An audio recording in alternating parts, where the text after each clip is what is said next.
another Generation 2 Plasticon review! Woo!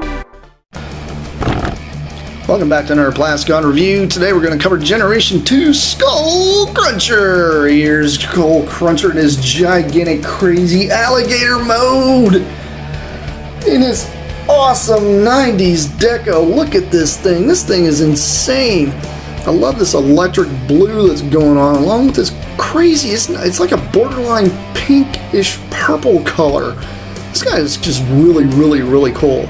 I've always loved this because it always reminded me of Zoids, but you know, that's a thing for another day.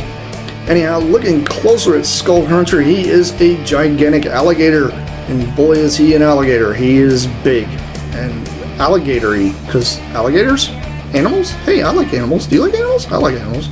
Anyhow, taking a closer look at him, he is very cool. He's got a lot of molded detail and a lot of stickering and craziness going on. Does happen to have a good place here to kind of store his gun. His gun can kind of wedge in there, which is kind of nice. So well, you can actually just stick the gun in there and not have to worry about losing it, right? Does happen to have another gimmick though. The big gimmick he does is he opens his mouth, revealing where Grax lives. Grax, yes, he lives in his mouth, which is really weird. It's just very odd. Anyhow, taking a closer look at this headmaster he comes with. His headmaster is pretty cool. I do like the colors. The colors are very cool, interesting. Not to mention that, you know, he could have probably a little bit of paint on his head probably would have helped some, but it's not too bad. I do like the color. The color is kind of nice. The yellow does match the rest of the entire alligator, not to mention the blue does, so it does fit in very well. I do like what this guy does. He's just like any other average headmaster, though. He has the whole up and, you know, moving of the arms, not to mention the knee joints that are pinned together at the knee, and he's able to do the can. Why not? Because or break his legs when he's sitting down. Just kidding. Let's not do that to Grax. Probably not a good idea. Anyway, very cool little headmaster. But that's not all this thing does, because you know this alligator does stuff. He does stuff like turn into things. But he also does happen to have a bit of articulation here. I do want to show that off. You know, he does have fairly good articulation here in the front. But not much here back here. It's just primarily just a wobble. But I mean, what can you do? He's an alligator, and he does open his mouth just like an alligator does.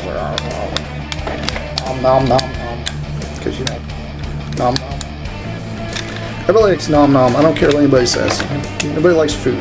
So why not? Why not Skullcruncher? He can like food. He's an alligator. Yeah, I mean, he's a fairly big alligator, but he likes food. It's very cool. And what's Energon cookies or stuff. So, you know, let's go ahead and turn this thing into a robot, shall we?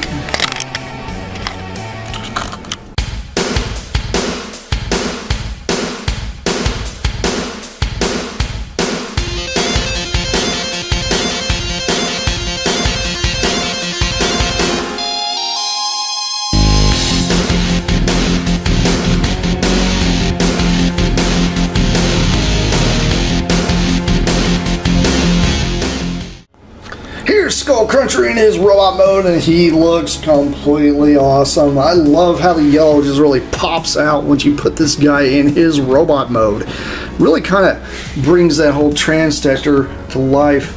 I do like this thing a lot. He's very neat. He does have a lot of these chromish kind of gold bits going on here on his legs. Really kind of pops. I do like the idea that his tail becomes part of a sword, not to mention he has a pew gun, because you know why not pew guns, because robots have to go pew, right? So, you know, it's very cool. I do like the idea that the tail kind of splits in half, so it kind of just overlays this armor over his legs, as if, you know, he's just trying to protect himself, because that's what these guys tend to do. They tend to try to protect themselves in different ways.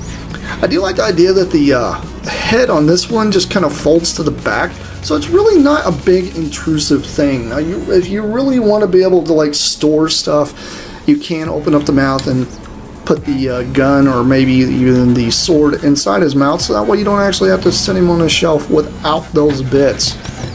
sticking off, being in the way or something. Especially if you're just trying to stick him on a shelf and you really can't fit him up there very well with the rest. But he is a very neat looking robot indeed.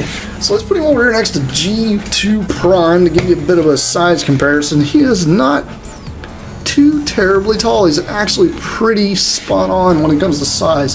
He's not some gigantic dude, but hey, he still fits the bill, and he does what any other robot should do when it comes to G2, as if the colors aren't enough. Anyhow, this has been Plasticon. This has been yet another G2 review, as I'm throwing swords around because that's what we're supposed to do around this place. Anyhow, this is me signing off. I got plenty more coming your guys' way, so see you around. Bye.